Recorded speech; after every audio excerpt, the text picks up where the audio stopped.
I'm Doc AJ and welcome to Adjusting Your Heart. Today's topic is what to do when someone ghosts you. Although ghosting is a relatively new term, the act of ghosting is not. It was called disappearing act, missing in action, or abandonment before. Ghosting occurs when someone who used to be friendly or even romantic with you suddenly cuts off all communication without explanation. So ghosting is by no means limited to dating relationships. Even friendships or work relationships may end up with a form of ghosting. So here are 3 tips you can apply in case you've been ghosted.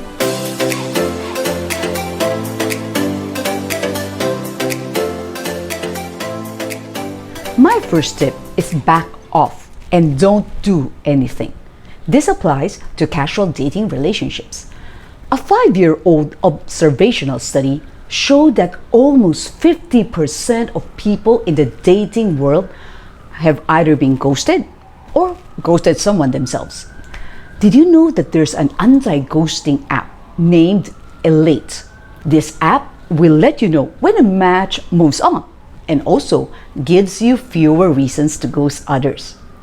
Elate conducted a survey last September 2020, and findings revealed that 43% of people said they've ghosted to avoid the awkwardness of saying they're not interested. 37% ghosted because the other person said or did something they didn't like. So in short, ghosting is rejection without the closure. So please take the hint and don't do anything to pursue that person. Don't make excuses. Oh, he might be busy, he lost my number, he needs encouragement. No matter how busy or shy that person is, he will make the effort to text back, get to know you, and ask you out on a date. So allow him to miss you. Give him the time and space to think if he wants to pursue you or not. Don't mope around while waiting for his text. Don't waste time stalking him in social media. Have fun. Spend time with your friends. And in case you couldn't resist the urge and you texted him even though he hasn't replied to your previous message, please stop. Don't keep texting or calling. Kenny, from this book, he texted. He said that guys wants to feel like the hunter and not the hunted. So when you keep on hounding him, you come across as desperate and clingy. Moreover, he'll feel pressured and get annoyed with you. Allow me to share with you my experience of being ghosted. An elderly lady whom I trust called me up to introduce me to someone. I usually don't give in because I was a happy single. But since I trust her judgment, so the 3 of us met up. But before we had a simple lunch, before we parted ways, the guy said, "I'll call you up one of these days." So when he didn't, thoughts like, is there something wrong with me? Did I say anything to offend him? What turned him off? Entered my mind. Though, I wanted to have an answer so that there will be a closure. I never called him, and I would act nonchalantly if I happened to bump into him. After several years, I learned the reason from another close friend.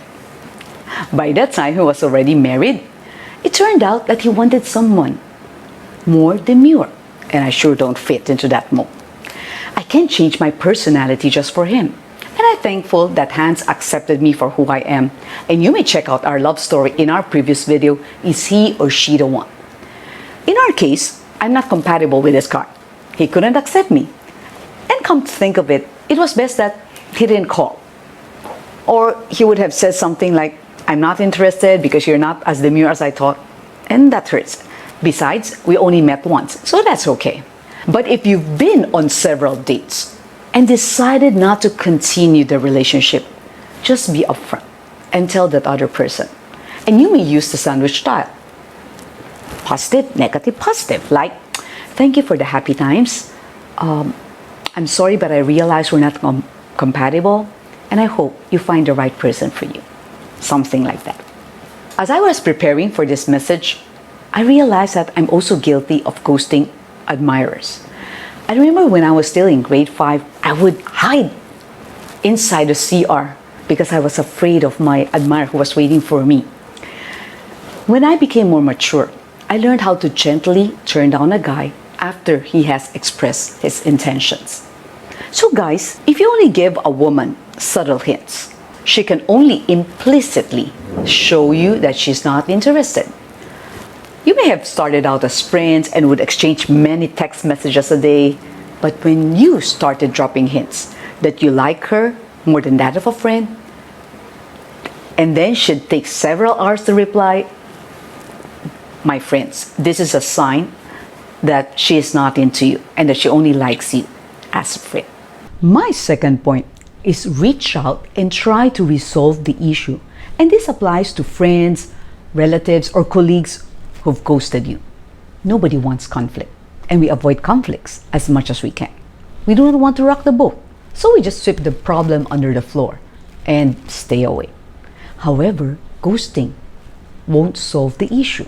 So let's say you regularly hang out or chat with a friend, relative, or colleague, but that person suddenly stopped answering your calls or text messages. Well, you can ask if he or she is just busy or you have offended that person. And you have to wait until that person is ready to settle the issue with you. You may check out our previous video entitled Be Happy, Live Without Regrets. My third point is allow yourself to grieve and move on.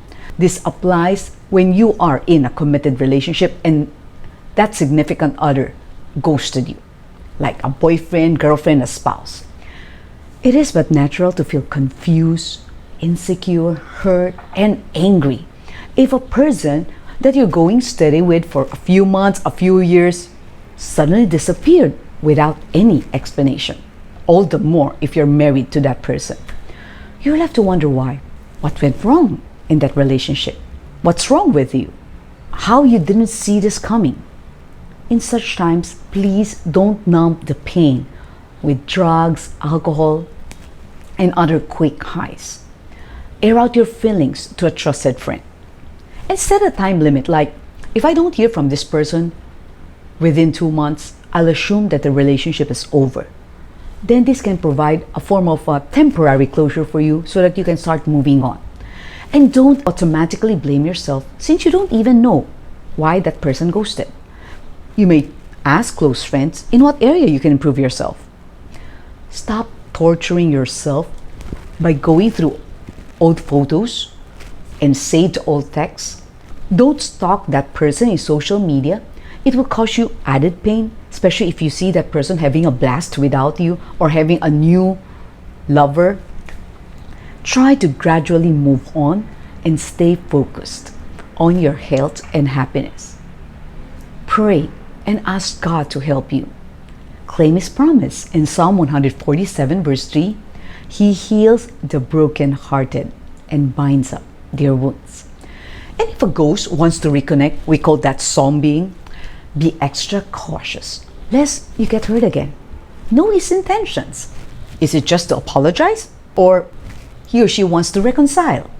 And you tell that person how you felt after being ghosted and ask for an explanation as to why that happened. So what to do when someone ghosts you? Back off and don't do anything. Reach out and try to resolve the issue. Allow yourself to grieve and move on. Now I'd like to thank some people: Cherry Chu Maldonado, Elder Christopher Beltran, Lizelle Mendoza, Jackie C, Pastor Jea Yu Yam, M. Ray Farmer, Noemi Mendoza, and Philip Tan. So if you're blessed by this video, please like, subscribe, and click on the notification button so that we will inform you once the videos are up on Fridays. And our topic next week will be what to do when someone obsesses over you. So stay safe, everyone.